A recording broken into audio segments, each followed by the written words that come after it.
पृथ्वी को मिला एक नया साथी 2025 PN7 इसका नाम है। PN7 से एक अर्जुना एस्ट्रॉइड जो अब हमारी पृथ्वी का 7वां कॉसी सैटेलाइट है। ये कॉसी सैटेलाइट क्या होता है? कॉसी सैटेलाइट उसको बोलते हैं जो डायरेक्ट तरीके से पृथ्वी की परिक्रमा नहीं करता है।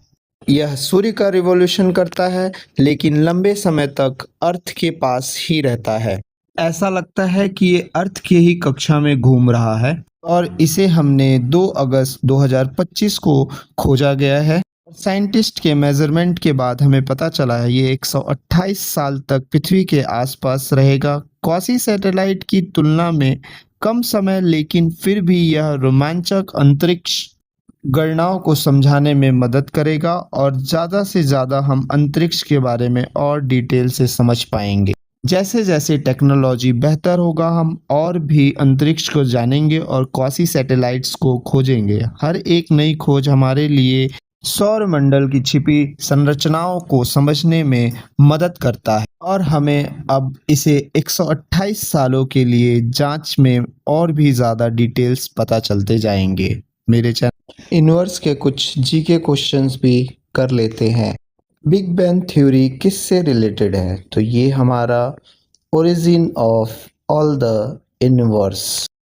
इस थ्योरी में सारी डिटेल्स बताई जाती है कि यूनिवर्स कैसे बना, 13.8 बिलियन ईयर पहले क्या हुआ था। ये सारे क्वेश्चंस के आंसर बिग बैंग थ्योरीज में डिटेल में दी हुई है। साइंटिस्ट लोग सारी डिटेल्स में ये सारी चीज़ों को डिस्कस जानते हैं। सूर्य को कितना समय लगता है एक पूरे गैलेक्सी के राउंड लगाने के लिए? तो approximately 25 crore year 250 million years पूरे सर्कल करने में, रिवॉल्व करने में हमारे सन को पूरे गैलेक्सी के लिए 25 करोड़ ईयर चाहिए रहता है। और लास्ट में which planet is known as a evening star और मॉर्निंग स्टार? तो हमारे वीनस जो ग्रह है उसे मॉर्निंग स्टार कहा जाता है। और जाते जाते मैं कुछ क्वेश्चंस दे के जाता हूँ, उसके आंसर करिए कमेंट में और डिटेल्स में और यूनिवर्स के बारे में समझिए।